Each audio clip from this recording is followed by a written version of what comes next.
Dear students, आज हमारा topic है chemical reaction. Chemical reaction and equation, ये हमारे साइंस का फर्स्ट चैप्टर है और हम जानते हैं कि ये केमिस्ट्री में आता है और वैसे नाम से भी पता चल रहा है केमिकल रिएक्शन। तो इस चैप्टर में हमें पढ़ना है केमिकल रिएक्शंस के बारे में, केमिकल इक्वेशंस के बारे में, केमिकल रिएक्शंस होते कैसे हैं, कैसे होते हैं, कितने प्रकार के होते हैं, how many types of chemical reactions होते हैं, how many types of chemical equations होते हैं और इसका हमारे डेली लाइफ से क्या रिलेशन है। इन चीज़ों के बारे में हमें इस चैप्टर में पढ़ना है। तो यहाँ पे एक बात हम कहेंगे कि बहुत सारे स्टूडेंट्स हैं जो इस वर्ड से ही डर जाते हैं, केमिस्ट्री। कुछ का मानना होता है कि ये सब्जेक्ट बहुत टफ होता है, लेकिन मेरा मानना है कि ये सब्जेक्ट सबसे इजी होता है। कैसे? अगर आप हमारे साथ जुड़ते हैं, इस वीडियो को देखते हैं, तो आपको पता चलेगा कि केमिस्ट्री किस तरह से इजी है। लेकिन स्टार्ट में मैं आपको एक बात बता दूं कि जो चीज़ें हम समझने लगते हैं वो हमारे लिए इजी हो जाता है और जो चीज़ें हमें समझ में नहीं आती है वो हमें थोड़ा सा टफ लगता है। और हम समझते किन चीज़ों को है, इस पे हमने कभी गौर नहीं किया है। हम समझते उन चीज़ों को हैं जिन चीज़ों पे हम फोकस करते हैं। तो बस आइए थोड़ा सा फोकस कीजिए आप और समझिए। हमें पढ़ना है केमिकल रिएक्शन एंड इक्वेशन। तो डियर स्टूडेंट्स, हम अपने डेली लाइफ में एवरी टाइम कुछ न कुछ चेंजेस को देखते हैं। क्या देखते हैं हम लोग? चेंजेस। तो सबसे पहले हमें समझना है चेंजेस के बारे में। 9th क्लास में आप पढ़ चुके होंगे केमिस्ट्री के सेकेंड चैप्टर में चेंजेस के बारे में। चेंज होता क्या है? तो according to my knowledge, according to my word, the difference of two phase, the difference of two phase of a substance or thing called called change। यानी कि किसी भी सब्सटेंस का जो दो फॉर्म होता है, दो फेज होता है, दो रूप होता है, उन दोनों रूपों में जो डिफरेंस होता है उसे हम चेंज कहते हैं। और आप जानते होंगे कि चेंज दो तरह के होते हैं। एक होता है फिजिकल और एक होता है केमिकल। यहाँ पे हम आपको एक बात बता दें कि ये जो फिजिकल वर्ड है ये ग्रीक लैंग्वेज का एक वर्ड है, ग्रीक वर्ड है फिजिक से लिया गया है। और इस फिजिक का मीनिंग होता है shape, size, colour. It means कि everything is related to outer shapes, outer सोच। यानी कि बाहरी चीजों को जो हम देखते हैं, समझते हैं, बाहरी चीजों से संबंधित चीजों को हम लोग कहते हैं फिजिकल। तो फिजिकल का मतलब आप समझ गए कि शेप, साइज और कलर से होता है। और केमिकल का मतलब होता है, मीनिंग होता है इंटरनल, जो उसका कैरेक्टर होता है, इंटरनल कैरेक्टर। ठीक है? तो अब हम समझेंगे फिजिकल चेंज के बारे में। और हाँ, एक चीज और आप ध्यान दीजिएगा कि जो भी टॉपिक्स आज हम पढ़ेंगे, इन सारे टॉपिक्स का आपको नोट्स, जो सबसे यूजफुल और सबसे कम वर्ड में नोट होगा, वो मैंने तैयार करके रखा हुआ है, जो वीडियो के अंत में आपको दिया जाएगा या वीडियो के बीच में कहीं भी कभी भी हम आपको दिखा सकते हैं, दे सकते हैं। आप उसको स्क्रीनशॉट लेकर नोट कर सकते हैं यदि आपको अच्छा लगा तो हमें डिस्कस करना है फिजिकल चेंज के बारे में। फिजिकल चेंज और केमिकल चेंज। तो हम अपने डेली लाइफ में बहुत सारे चेंजेस को देखते हैं, जैसे melting of ice, evaporation of water, freezing of water, freezing of milk. हम लोग देखते हैं digestion of food in our body, cooking food, respiration, fermentation of grapes, spoiling of food, और इससे भी ज़्यादा बहुत सारी चीज़ों को, रस्टिंग ऑफ आयरन, तो बहुत सारी चीज़ों को देखते हैं। तो इन चीज़ों में कुछ ऐसे चेंजेस होते हैं जो चेंज सम टाइम के लिए होते हैं, और कुछ ऐसे चेंजेस होते हैं जो परमानेंटली हो जाते हैं। जैसे आप ले लीजिए मेल्टिंग ऑफ आइस, ये सम टाइम के लिए चेंज होता है। अगर हम चाहें तो जो आइस मेल्ट होकर के लिक्विड में चेंज हुआ है उसको फिर से फ्रीज कर सकते हैं। हम लोग देखते हैं evaporation of water, evaporation of water, ठीक है। इवेपोरेटेड वाटर को कलेक्ट कर सकते हैं हम लोग कंडेंसेशन प्रोसेस के थ्रू, और उसको फिर से लिक्विड में चेंज कर सकते हैं। फ्रीजिंग ऑफ वाटर, हम वाटर को फ्रीज कर सकते हैं और फिर उसको मेल्ट कर सकते हैं। तो तरह तरह से हम इन चेंजेस को देख सकते हैं। ये जो चेंजेस होते हैं ये फिजिकल चेंज होते हैं, ठीक है। तो फिजिकल चेंज है क्या? Such process in which no new chemical substances are formed are called physical change. यानी कि वैसे चेंज जिसमें कोई नया सब्सटेंस फॉर्म नहीं करता है उसे हम लोग कहते हैं फिजिकल चेंज। ओके, अब हम डिस्कस करते हैं केमिकल चेंज पे। तो केमिकल चेंज क्या है? जैसे हमने अभी कुछ देर पहले जो डिस्कस किया, जैसे कि digestion of food in our body, या रेस्पिरेशन, या रस्टिंग ऑफ आयरन, या और भी हम लोग ले सकते हैं बर्निंग ऑफ एनीथिंग, किसी भी चीज का जलना। अगर किसी भी चीज को जलाते हैं तो उसमें इन सारे जो सारे प्रोसेसेज हैं इनमें न्यू सब्सटेंस फॉर्म करते हैं, ठीक है। तो जिस चेंज में कोई सब्सटेंस फॉर्म नहीं करता है उसे हम लोग कहते हैं फिजिकल चेंज, और जिस चेंज में न्यू सब्सटेंस फॉर्म करता है उसे हम लोग कहते हैं केमिकल चेंज, ठीक है। और केमिकल चेंज से ही रिलेटेड है केमिकल रिएक्शन। केमिकल रिएक्शन का जन्म केमिकल चेंज से ही होता है, ठीक है। तो हम समझेंगे केमिकल चेंज के बारे में, ठीक है। तो केमिकल चेंज है क्या? जैसे हमने बताया कि such a process in which no new substance are formed, no new chemical substance are formed called physical change, as like just उसके अपोजिट होगा such a process in which such a process in which the original substance lost their property।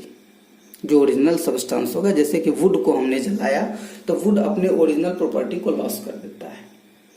Iron को हमने atmosphere में छोड़ दिया तो iron अपने original property को लॉस कर देता है, ठीक है।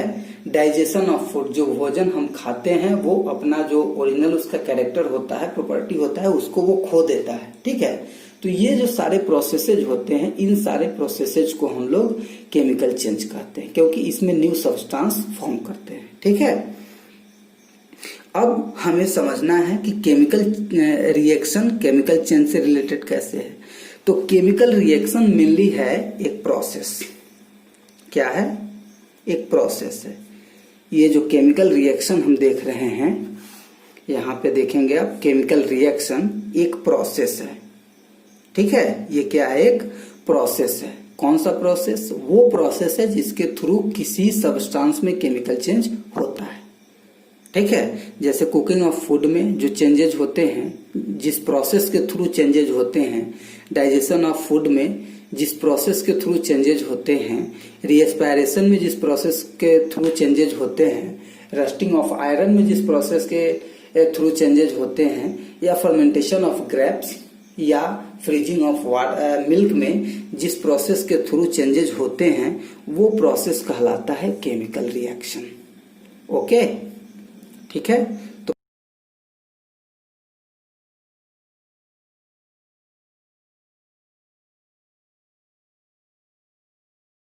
अब यहाँ पे हम समझेंगे केमिकल चेंज और केमिकल रिएक्शन के बारे में। तो जितने भी केमिकल चेंज होते हैं, all the chemical changes are not an example of chemical reaction. Chemical reaction. While all the chemical reaction are an example of chemical change. आप वीडियो को रोक करके इस टर्म को इस पॉइंट को नोट कर लीजिएगा, ठीक है, कि जितने भी केमिकल चेंजेस होते हैं वो सभी केमिकल रिएक्शन नहीं होते, लेकिन जितने भी केमिकल रिएक्शंस होते हैं वो सभी केमिकल चेंज होते हैं, ठीक है ना। तो ये कैसे, मैथमेटिक्स में भी आप जानते हैं कि every natural number is a whole number but every whole number is not a natural number, as like यहाँ पे भी वही होता है। तो इस केमिकल रिएक्शन में क्या होता है कि एटम्स टूटते हैं और एटम्स जुड़ते हैं, ठीक है। एक सब्सटेंस का एटम टूटता है और दूसरे सब्सटेंस के एटम्स के साथ जुड़ता है, और एटम क्या होता है ये 9th क्लास में आप पढ़ चुके होंगे, ठीक है। तो केमिकल रिएक्शन के बारे में हमने आपको बताया कि केमिकल रिएक्शन मेनली होता है एक प्रोसेस। तो ये कैसा प्रोसेस है, इस प्रोसेस में अरेंजमेंट ऑफ एटम होता है। मेनली इस प्रोसेस में क्या होता है, अरेंजमेंट ऑफ एटम, अरेंजमेंट यानी कि रीअरेंजमेंट ऑफ एटम, ठीक है। A chemical reaction simply involves rearrangement of atoms, ठीक है। और केमिकल रिएक्शन जो होता है वो एक प्रोसेस है जिस प्रोसेस के थ्रू न्यू सब्सटेंस फॉर्म करता है, ठीक है ना। तो इस चीज को हम समझ गए। अब हम एक एग्जांपल लेते हैं, जैसे H2 plus O2, universal example है ये, इट गिव्स H2O, ये बैलेंस हो जाता है, ठीक है। तो इस प्रोसेस में हम देख रहे हैं यहाँ पे ये एरो है, इसको आप पहचान रहे होंगे, ठीक है। और ये वाटर है, इसे भी आप जानते हैं, ये हाइड्रोजन है, ये भी आप जानते हैं, और ये ऑक्सीजन है, ये भी आप जानते हैं। तो इसमें ये जो दो सब्सटेंस है इस रिएक्शन में इन्वॉल्व हो रहे हैं, ठीक है ना। और ये दोनों सब्सटेंस इन्वॉल्व होकर एक नए सब्सटेंस को जन्म दे रहे हैं। जैसे आप जानते हैं कि हाइड्रोजन गैस होता है, आप जानते हैं कि ऑक्सीजन भी गैस होता है, और आप जानते हैं कि H2O नॉर्मली लिक्विड होता है। तो एक कैरेक्टर इन्होंने अपना खो दिया यहाँ पे कि ये दोनों गैस थे और ये लिक्विड में चेंज हो गए, ठीक है। पहला ये कैरेक्टर खो दिया। दूसरा कि ये जो हाइड्रोजन है और ये जो ऑक्सीजन है इस दोनों का अलग अलग अस्तित्व है यहाँ पे, ठीक है। और यहाँ पे इन दोनों ने अपने एक दूसरे के अस्तित्व को खोकर एक नए अस्तित्व को जन्म दिया जिसे हम लोग वाटर कहते हैं, ठीक है। तो इसके एटम और इसके एटम, ये दोनों जो एटम है यहाँ पे आकर के रीअरेंज हो गए हैं, एक दूसरे में खो गए हैं, तब जाकर के वाटर बना है, ठीक है। तो इसमें ये सब्सटेंस रिएक्शन में क्या हो रहे हैं, इन्वॉल्व हो रहे हैं। तो जो सब्सटेंस किसी रिएक्शन में इन्वॉल्व होता है उन्हें हम कहते हैं रिएक्टेंट। क्या कहते हैं, रिएक्टेंट। रिएक्टेंट क्या है, the substance which involve in a chemical reaction. वैसे सब्सटेंस जो किसी केमिकल रिएक्शन में इन्वॉल्व होते हैं उन्हें रिएक्टेंट कहते हैं। और ये है हमारा प्रोडक्ट। क्या है ये, प्रोडक्ट। प्रोडक्ट क्या होता है, the substance which formed after a reaction, यानी कि किसी भी केमिकल रिएक्शन के आफ्टर में, केमिकल रिएक्शन के बाद जो सब्सटेंस फॉर्म करता है उस सब्सटेंस को हम लोग प्रोडक्ट कहते हैं, ठीक है। तो ये चीजें हम समझ गए। अब हम आगे कंसीडर करते हैं कुछ रिएक्शंस को लेकर। तो केमिकल रिएक्शंस के कुछ एग्जांपल्स को लेते हैं। तो सबसे पहले हम लेते हैं, आपके बुक में भी ये एग्जांपल दिया होगा, burning of A magnesium ribbon, ठीक है। मैग्नीशियम रिबन का जलना, ठीक है। तो आप जानते हैं कि मैग्नीशियम रिबन जो होता है, मैग्नीशियम का ये सिंबल है, उसको जब हम जलाते हैं तो वो मैग्नीशियम ऑक्साइड बनाता है, ठीक है। क्या बनाता है, मैग्नीशियम ऑक्साइड बनाता है। तो ये यहां पे देखिए किसी भी चीज को जलने के लिए ऑक्सीजन की आवश्यकता होती है, तो ये ऑक्सीजन के प्रेजेंस में जलता है तो ये क्या बनाता है, मैग्नीशियम ऑक्साइड। अब यहाँ पे आपको देखना ये है कि इस मैग्नीशियम के एटम और ऑक्सीजन के एटम फिर से रीअरेंज होकर एक नए अस्तित्व को जन्म दे रहे हैं। ठीक है, तो यहाँ पे हम जान रहे हैं कि ये क्या है, रिएक्टेंट है, और ये क्या है, प्रोडक्ट है। हम दोनों चीजों को साथ में समझते चलेंगे, केमिकल रिएक्शंस को और रिएक्टेंट और प्रोडक्ट को, क्योंकि रिएक्टेंट वो सब्सटेंस है जो किसी केमिकल इक्वेशन में, केमिकल रिएक्शन में इन्वॉल्व होता है, और प्रोडक्ट वो सब्सटेंस है जो किसी केमिकल रिएक्शन के बाद प्रोड्यूस्ड होता है। ठीक है, तो ये एक एग्जांपल हमने कंसीडर कर लिया, यानी कि when magnesium burns in presence of oxygen then magnesium oxide is formed. ठीक है, फिर दूसरा एग्जांपल हम कंसीडर करते हैं reaction between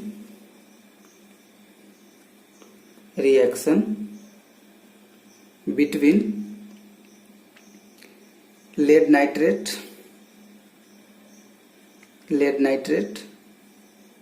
and potassium iodide। ठीक है, तो पोटेशियम आयोडाइड और लेड नाइट्रेट के बीच में जो रिएक्शन होता है, हम इस रिएक्शन के बारे में जानेंगे। ठीक है, तो लेड नाइट्रेट, लेड का फॉर्मूला आप जानते हैं Pb, और नाइट्रेट का फॉर्मूला आप लोग जानते हैं NO3 इसका होल 2 और प्लस पोटेशियम आयोडाइड यानी कि Ki। ये रिएक्ट करके क्या बनाता है, ये बनाता है पोटेशियम नाइट्रेट KNO3 और प्लस ये बनाता है पोटेशियम आयोडाइड PbI2। ठीक है, यहाँ पे हमने इसको बैलेंस कर दिया है। बैलेंसिंग के बारे में भी हम लोग को पढ़ना है, आगे के वीडियो में पढ़ेंगे, लेकिन आज हम केमिकल रिएक्शन और केमिकल रिएक्शन के कैरेक्टर्स के बारे में इस वीडियो में पढ़ेंगे। तो इस रिएक्शन को आप देख सकते हैं। तो ये रिएक्शन फिर से आप देखिए, इसमें NO3 के जो पार्टिकल्स हैं वो Pb के साथ मिले हुए हैं, और यहाँ से आप देख रहे हैं कि NO3 के जो पार्टिकल्स है अब Ki के साथ मिल गए, नए सब्सटेंस को जन्म दे दिया। ठीक उसी तरह से यहाँ पे आयोडीन के जो पार्टिकल्स हैं वो पोटेशियम के साथ मिले हुए हैं, और यहाँ पे वो लेड के साथ मिल गए। ठीक है, तो इन दोनों में हमने देखा एक ही चीज हो रहा है, रीअरेंजमेंट ऑफ एटम हो रहा है। ठीक है, यानी कि इसमें पोटेशियम और लेड और नाइट्रेट के एटम क्या थे, एक दूसरे के साथ जुड़े हुए थे, और यहाँ पे नाइट्रेट का एटम पोटेशियम के साथ जुड़ गया। तो आप ये जान रहे हैं कि ये क्या है, रिएक्टेंट है, और ये क्या है, प्रोडक्ट है। ठीक है, अब हम एक और एग्जांपल कंसीडर करते हैं।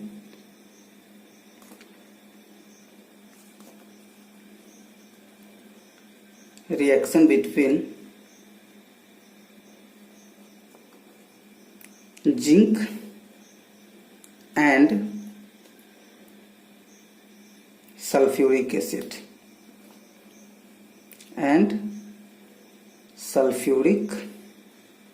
एसिड इस तरह से बहुत सारे रिएक्शंस को हम कंसीडर कर सकते हैं। तो ये जिंक हो गया और ये सल्फ्यूरिक एसिड हो गया। ठीक है, ये रिएक्शन करके बनाएगा ZnSO4 और प्लस H2। ठीक है, तो यहाँ पे हम जान रहे हैं कि बहुत सारे स्टूडेंट्स को एक समस्या तो सबसे ज्यादा आ रही होगी। जैसे हम यहाँ पे लेड नाइट्रेट पढ़ते हैं, उसका फॉर्मूला लिख दिए, पोटेशियम आयोडाइड पढ़ते हैं, उसका फॉर्मूला लिख दिए। ठीक है, और रिएक्शन को देखकर जान गए कि ये पोटेशियम नाइट्रेट है और ये लेड आयोडाइड है। ठीक है, हमने सल्फ्यूरिक एसिड सुनते ही सल्फ्यूरिक एसिड का फॉर्मूला लिख दिया।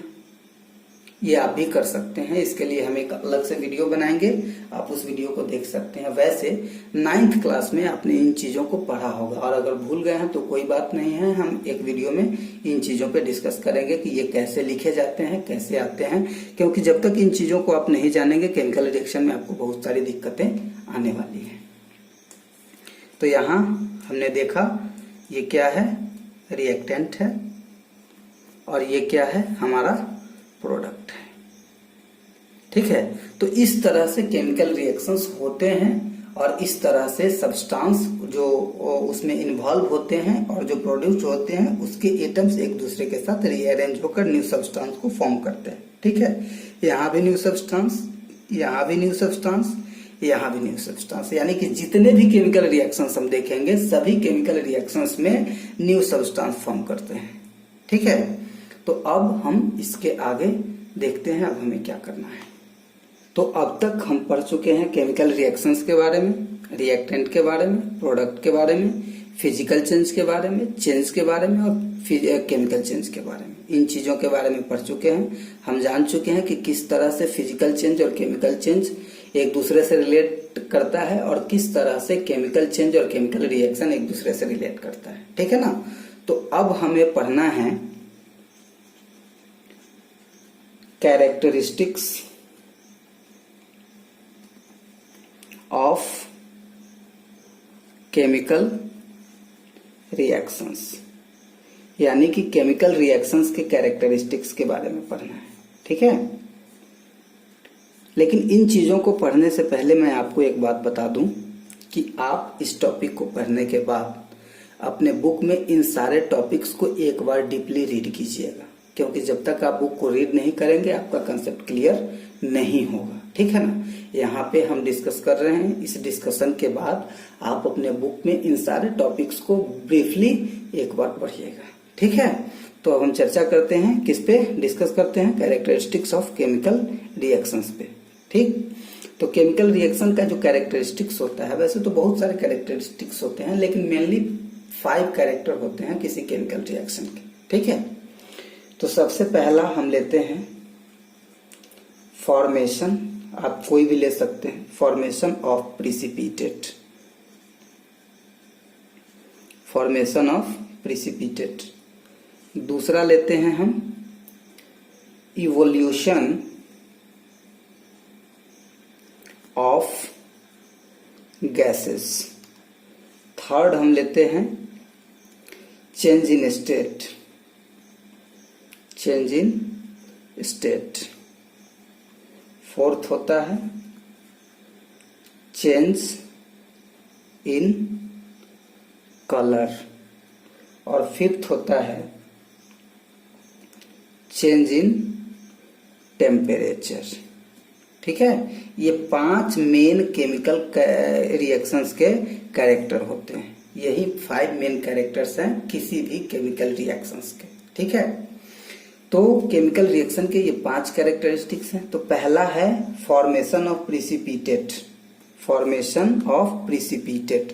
अब ये प्रिसिपिटेट क्या है? प्रिसिपिटेट मतलब कि एक तरह से वैसा सब्सटेंस जो हम नहीं चाहते हैं लेकिन फिर भी फॉर्म कर जाता है, वैसा सब्सटेंस जो कि हम नहीं चाहते हैं फिर भी फॉर्म कर जाता है। मतलब केमिकल रिएक्शंस के दरमियान केमिकल रिएक्शन जब होता है तो उस बीच में एक नए सब्सटेंस उत्पन्न हो जाते हैं। वैसे मेनली प्रिसिपिटेट होता क्या है? तो प्रिसिपिटेट मेनली होता है एक तरह का सॉलिड सब्सटेंस जो कि किसी केमिकल रिएक्शंस में फॉर्म कर जाता है और वो सॉल्यूशन के साथ मिक्स रहता है। ठीक है, वैसे जनरली वो जो बीकर होता है उस बीकर के पेंदी में बैठ जाता है। तो जैसे हम एक एग्जांपल लेते हैं यहाँ पे, copper sulphate CuSO4 plus Fe, तो ये बनाता है Fe2SO4 का होल 3 और प्लस Cu। अब यहाँ पे देखिए हमने एरो नीचे की तरफ दे दिया, यानी कि ये प्रिसिपिटेट बनता है। अब होता क्या है कि जब कॉपर सल्फेट के सॉल्यूशन में हम आयरन के टुकड़े को डालेंगे या आयरन के पाउडर को डालेंगे तो वो क्या होगा कि आयरन का पाउडर धीरे धीरे इस सॉल्यूशन में डिसअपियर हो जाएगा। ठीक है, और जिस बर्तन में, जिस पॉट में ये रिएक्शन होगा उस पॉट के पेंदी में नीचे की तरफ बॉटम में एक सब्सटेंस बैठना शुरू कर देगा, वही होता है प्रिसिपिटेट। तो कुछ ऐसे केमिकल रिएक्शंस होते हैं, ये जो कैरेक्टर्स हैं अलग अलग केमिकल रिएक्शंस में पाए जाते हैं। ये सारे कैरेक्टर्स किसी एक केमिकल रिएक्शंस में नहीं पाए जाते हैं। ठीक है, तो ये कुछ ऐसे केमिकल रिएक्शंस होते हैं जिसमें ये प्रिसिपिटेट फॉर्म करता है। ठीक है, अभी थोड़ी देर पहले हमने एक एग्जांपल लिया था लेड नाइट्रेट PbNO3 का whole two plus Ki, it gives Ki plus KNO3 plus PbI2। इसमें ये भी क्या होता है कि ये प्रिसिपिटेट के रूप में बर्तन की पेंदी में बैठ जाता है। ठीक है, तो ये हम देख सकते हैं कि यहाँ पे ये प्रिसिपिटेट के रूप में बैठ गया और यहाँ पे ये प्रिसिपिटेट के रूप में बैठ गया। तो एक बार फिर से हम आपको डिस्कस कर दें कि ये प्रिसिपिटेट होता क्या है। तो ये प्रिसिपिटेट एक सॉलिड सब्सटेंस है जो कि किसी केमिकल रिएक्शन में, जैसे कि यहाँ पे केमिकल रिएक्शन हो रहा है, यहाँ पे केमिकल रिएक्शन हो रहा है, तो ये एक सॉलिड सब्सटेंस है जो कि बर्तन के बॉटम में जाकर के बैठ जाता है। कैसे बैठ जाता है? आपने यहाँ पे देखा कि इस सॉल्यूशन में आयरन पाउडर डाले तो ये आयरन पाउडर धीरे धीरे डिसअपियर होकर सल्फेट के साथ अपना सॉल्यूशन बना लिया और ये उससे साइड हो गया। ठीक उसी तरह से हमने देखा कि लेड नाइट्रेट के सॉल्यूशन में जब पोटेशियम आयोडाइड को डाले तो ये पोटेशियम और नाइट्रेट मिलकर के पोटेशियम नाइट्रेट बना लिया और ये Pb यानी कि लेड और आयोडीन मिलकर के उसके पेंदी में जाकर के इकट्ठा हो जाता है। ठीक है, ये है प्रिसिपिटेट। ठीक है, तो पहला टर्म हमने समझ लिया। अब हम समझेंगे दूसरा टर्म है हमारा इवोल्यूशन ऑफ गैस। तो कुछ ऐसे केमिकल रिएक्शंस होते हैं जिन केमिकल रिएक्शंस में गैस इवॉल्व होता है, गैस प्रोड्यूस होता है। ठीक है, जैसे कि अभी थोड़ी देर पहले हमने एक एग्जांपल लिया था Zn plus H2SO4 it gives ZnSO4 और प्लस H2। यहाँ पे जो ये रिएक्शन हुआ, इस रिएक्शन में हाइड्रोजन गैस इवोल्यूट होता है। तो बहुत सारे ऐसे केमिकल रिएक्शंस होंगे जिनमें कि गैस इवोल्यूट होता है, सिर्फ यही रिएक्शन नहीं है। एग्जांपल लेंगे, सेकेंड एग्जांपल में क्या लेंगे? Calcium carbonate. जब कैल्शियम कार्बोनेट को हम रिएक्ट कराते हैं H2SO4 के साथ, ठीक ना, तो ये बनाता है कैल्शियम सल्फेट प्लस H2O और प्लस CO2। ठीक है, तो यहाँ पे ये CO2 गैस बन करके रिलीज हो रहा है। वैसे फोटोसिंथेसिस के प्रोसेस में भी ऑक्सीजन गैस रिलीज होता है और जब हम रिस्पायरेशन करते हैं तो उस प्रोसेस में भी गैस कार्बन डाइऑक्साइड बन करके रिलीज होता है। ठीक है, तो बहुत सारे ऐसे केमिकल रिएक्शंस है जिसमें कि गैस रिलीज होता है। तो religion of gas is called evolution of gas. ठीक है, तो बहुत सारे केमिकल रिएक्शंस ऐसे होंगे जिसमें गैस इवोल्यूट होगा। और एक बार फिर मैं आपको बता दूं कि ये पांचों के पांचों कैरेक्टर किसी एक केमिकल रिएक्शन में नहीं हो सकते हैं। ठीक है, किसी केमिकल रिएक्शन में कोई एक कैरेक्टर हो सकता है। ठीक है, और कोई कोई ऐसे केमिकल रिएक्शंस होते हैं जिसमें एक से अधिक कैरेक्टर्स पाए जाते हैं। ठीक है, अब हम थर्ड पे डिस्कस करते हैं चेंज इन स्टेट। ठीक है, तो ये देखिए change in state. Change in state क्या है? ये भी एक किसी केमिकल रिएक्शन का एक एग्जांपल, एक कैरेक्टर है। इसमें क्या होता है कि जो सब्सटेंस रिएक्टेंट, ये रिएक्टेंट है आप जान रहे हैं, ये भी रिएक्टेंट है आप जान रहे हैं। तो ये जो रिएक्टेंट होगा इसका स्टेट चेंज कर जाता है। ठीक है, तो इसके लिए हम एग्जांपल ले सकते हैं। जैसे हम अपने डेली लाइफ में देखते हैं, थर्ड का पहला एग्जांपल लेते हैं। डेली लाइफ में देखते हैं कि जब हम कैंडल को जलाते हैं तो कैंडल का फॉर्मूला C25H52। जब हम इसको बर्न करते हैं, ठीक है, तो वैक्स कुछ लिक्विड में चेंज कर जाता है और कुछ गैस बन करके डिसअपियर हो जाता है। ठीक है, तो लिक्विड में बन करके चेंज हो गया है H2O।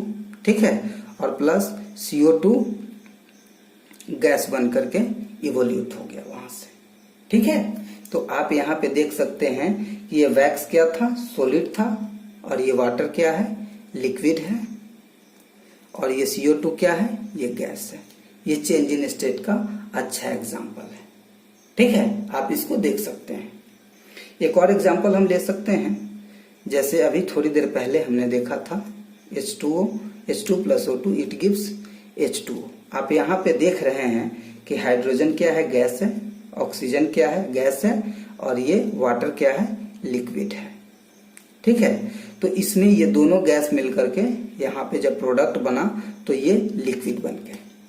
ठीक है, तो इसमें सॉलिड का स्टेट चेंज हुआ, इसमें गैस का स्टेट चेंज हुआ। तो बहुत सारे ऐसे केमिकल रिएक्शंस हो सकते हैं जिसमें कि स्टेट में चेंजिंग हो जाता है। जो रिएक्टेंट का स्टेट होता है वो प्रोडक्ट का स्टेट नहीं होता है। बहुत सारे ऐसे केमिकल रिएक्शंस होते हैं। ठीक है, तो बहुत सारे ऐसे केमिकल रिएक्शन होंगे जिसमें प्रिसिपिटेट फॉर्म करेगा, बहुत सारे ऐसे केमिकल रिएक्शन होंगे जिसमें गैस इवोल्यूट होगा, और बहुत सारे केमिकल रिएक्शन ऐसे होंगे जिसमें कि चेंज इन स्टेट होगा। और जरूरी नहीं है कि ये सारे कैरेक्टर किसी एक केमिकल रिएक्शन में पाए जाए, ये अलग अलग केमिकल रिएक्शंस में पाए जाएंगे।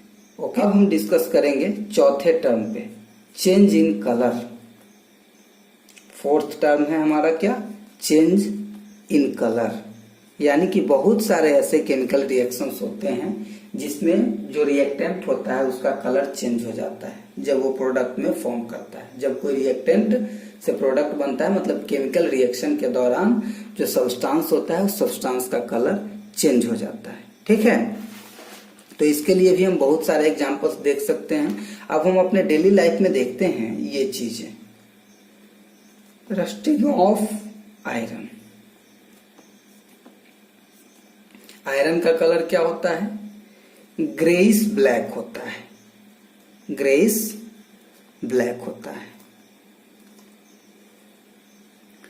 लेकिन जैसे ही ये ऑक्सीजन के संपर्क में आता है, कांटेक्ट में आता है, तो आयरन के ऊपर एक रेडिश ब्राउन कलर का क्या चढ़ जाता है, परत चढ़ जाता है, लेयर चढ़ जाता है रेडिश ब्राउन कलर का। तो इसमें हमने देखा कि आयरन का कलर चेंज हो गया इस रिएक्शन में, यानी कि rusting of iron is an example of change in colour. और ऐसे बहुत सारे एग्जांपल्स हो सकते हैं।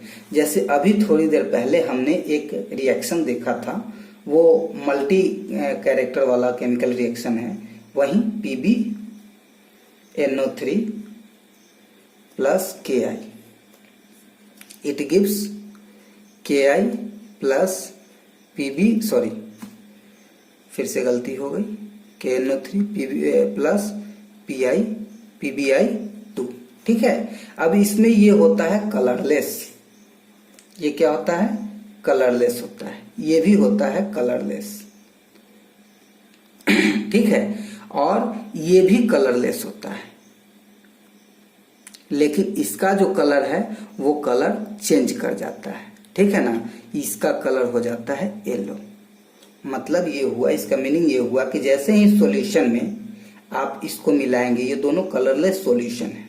ठीक है, और इन दोनों सॉल्यूशन को जब आप मिक्स करेंगे तो आपको सॉल्यूशन का कलर येलो होता नजर आएगा। ठीक है, तो वो कलर येलो किसके कारण होता है, इसके कारण जब इसके पार्टिकल्स टूटकर नए पार्टिकल्स को फॉर्म करते हैं, नए कंपाउंड को फॉर्म करते हैं, तो इसका कलर चेंज कर जाता है। ठीक है, तो चेंज इन कलर के भी बहुत सारे एग्जांपल्स हो सकते हैं। ठीक है, इसलिए मैं आपको बोल रहा हूं कि आप बुक को रीड करेंगे, बुक को रीड करेंगे तो आपको काफी हेल्प मिलेगा। हम पढ़ेंगे 5वें कैरेक्टर के बारे में, जो कि सबसे इंपॉर्टेंट कैरेक्टर है, चेंज इन टेम्परेचर। ठीक है, तो change in temperature, change in temperature दो तरह से होता है। ठीक है, जब आप किसी केमिकल रिएक्शन को डन करोगे, जब कोई केमिकल रिएक्शन हो रहा है, तो केमिकल रिएक्शन से पहले दोनों सॉल्यूशन जो होंगे, दोनों जो सबस्टेंस होंगे, उनका टेम्परेचर कुछ और होगा, और केमिकल रिएक्शन के दौरान उनका टेम्परेचर कुछ और हो जाएगा। ये चीजें हमें पता चलती हैं जब हम उसे छूते हैं, उस सब्सटेंस को या उस बीकर को जिस बीकर में ये रिएक्शन हो रहा है। ठीक है ना, तो क्या होगा, एक में होता है हीट गेन और एक में होता है हीट रिलीज। क्या होता है, हीट रिलीज। यानी कि कुछ ऐसे केमिकल रिएक्शंस होते हैं कि जब तक उसमें हम हीट सप्लाई नहीं करेंगे तब तक वो रिएक्शन डन नहीं होगा, वो रिएक्शन कंप्लीट नहीं होगा। और कुछ ऐसे रिएक्शन होते हैं जिनमें हम हीट सप्लाई नहीं करते हैं, फिर भी वो हीट रिलीज करते हैं। ठीक है, ऐसे बहुत सारे एग्जाम्पल्स, बहुत सारे रिएक्शंस हमें देखने को मिलता है। ठीक है, तो इवोल्यूशन ऑफ हीट भी हम इसको कह सकते हैं। जहां हीट रिलीज कर रहा है उसको हम लोग इवोल्यूशन ऑफ हीट भी कह सकते हैं। ठीक है, जैसे हम अपने डेली लाइफ में देखते हैं, ये कैल्शियम ऑक्साइड है। कैल्शियम ऑक्साइड को जैसे ही आप वाटर के साथ मिक्स करेंगे तो ये स्लैग्ड लाइम कैल्शियम हाइड्रोक्साइड बना लेता है। ये है क्विक लाइम। क्विक लाइम के ऊपर जैसे ही वाटर को हम ऐड करते हैं तो ये स्लैग्ड लाइम बनाता है। लेकिन जो ये सॉल्यूशन होता है, इस सॉल्यूशन का टेम्परेचर बहुत ज्यादा हाई होता है, बहुत ज्यादा हाई होता है। जैसे ही हम इसको टच करेंगे इतना ज्यादा हीट ये रिलीज करता है कि हमारा हाथ भी जल सकता है। ठीक है, और हम देख सकते हैं कि कुछ ऐसे रिएक्शन होते हैं जिसमें हीट गेन होता है, यानी कि हीट को एब्जॉर्ब किया जाता है। मतलब जब ये रिएक्शन ये तभी होगा जब हम उसमें हीट को सप्लाई करेंगे। ठीक है ना, जब हम उसमें हीट को सप्लाई करेंगे तभी ये रिएक्शन पॉसिबल होगा। जैसे हम बेरियम हाइड्रोक्साइड का रिएक्शन कराते हैं अमोनियम क्लोराइड से, NH4Cl से कराते हैं। ठीक है ना, तो इन दोनों को अगर हम मिक्स करके छोड़ दें तो कोई चेंजिंग नहीं होगा। ठीक उसी तरह से अगर जैसे कि हमें चाय बनाना है, हमें क्या बनाना है, चाय बनाना है, तो चाय बनाने के लिए अगर हम मिल्क, शुगर और लीफ को मिक्स करके छोड़ दें 2-3-4 साल में भी चाय बनेगा नहीं। ठीक है, चाय को बनाने के लिए हमें क्या करना पड़ेगा, वहां हीट को सप्लाई करना पड़ेगा। ठीक उसी तरह से इन दोनों सॉल्यूशंस को आप मिक्स करके छोड़ देंगे तो ये सॉल्यूशंस कभी भी रिएक्शन नहीं करेंगे। इनको रिएक्शन करने के लिए इसमें हीट को सप्लाई करना पड़ेगा। ठीक है ना, तो यहाँ पे क्या हुआ, हम हीट सप्लाई नहीं किए फिर भी ये हीट रिलीज कर रहा है, और यहाँ पे जब तक हीट को सप्लाई नहीं कर रहा है तब तक ये रिएक्शन पॉसिबल नहीं हो रहा है। ठीक है ना, तो इस तरह से अब हम समझ सकते हैं कि ये होता है गेन और ये होता है लॉस। ठीक है, तो जिस रिएक्शन में हीट को गेन किया जाता है, हीट गेन और हीट लॉस, तो जिस रिएक्शन में हीट को गेन किया जाता है उसे हम लोग कहते हैं एंडोथर्मिक केमिकल रिएक्शन। क्या कहते हैं, एंडोथर्मिक केमिकल रिएक्शन। और जिस रिएक्शन में हीट लॉस होता है उसे हम कहते हैं एक्सोथर्मिक केमिकल रिएक्शन। क्या कहते हैं हम, एक्सोथर्मिक केमिकल रिएक्शंस। ठीक है, तो इस तरह से हम समझ सकते हैं कि हीट क्या है, चेंज इन टेम्परेचर किस तरह से होता है, दो तरह से होता है। एक रिएक्शन ऐसा होता है जिसमें हीट गेन होता है और एक रिएक्शन ऐसा होता है जिसमें हीट लॉस होता है। ठीक है, अब हम देखेंगे नोट्स 1 by 1। सबसे पहले हमने फिजिकल चेंज के बारे में लिखा है। ठीक है, फिर हमने केमिकल चेंज एंड रिएक्शंस के बारे में लिखा है। इसमें हम देख रहे हैं यहाँ साफ साफ कि ये केमिकल चेंज का डिफिनीशन है और यहाँ पे ये केमिकल रिएक्शन का डिफिनीशन है। ठीक है, अब फिर केमिकल चेंज और केमिकल रिएक्शन से रिलेटेड कुछ टर्म है जो ये दिए गए हैं, आप इसको स्क्रीनशॉट ले सकते हैं। नहीं होगी चूंकि पेज नंबर यहाँ पे दिया हुआ है। ये नोट्स काफी कम वर्ड में बनाए गए हैं जो आपके लिए काफी यूजफुल और हेल्पफुल होंगे।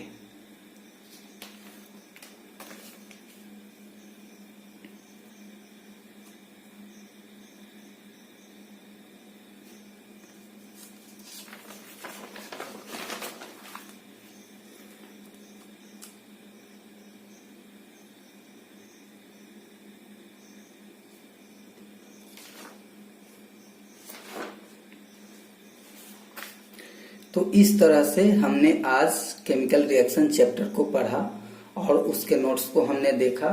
आई होप कि आप लोगों को ये वीडियो अच्छा लगा होगा। अगर आप लोगों का इनकरेजमेंट मिला मुझे तो मैं नेक्स्ट वीडियो भी बनाऊंगा बहुत जल्द और आप लोगों के बीच उपस्थित होऊंगा। आप इनका स्क्रीनशॉट्स लेकर नोट कर सकते हैं। अब अगर अब तक आपने हमारे चैनल को सब्सक्राइब नहीं किया है तो अब आप हमारे चैनल को सब्सक्राइब कर देंगे, वीडियो अच्छा लगा तो लाइक कर देंगे और अपने फ्रेंड्स तक इसको शेयर कर देंगे।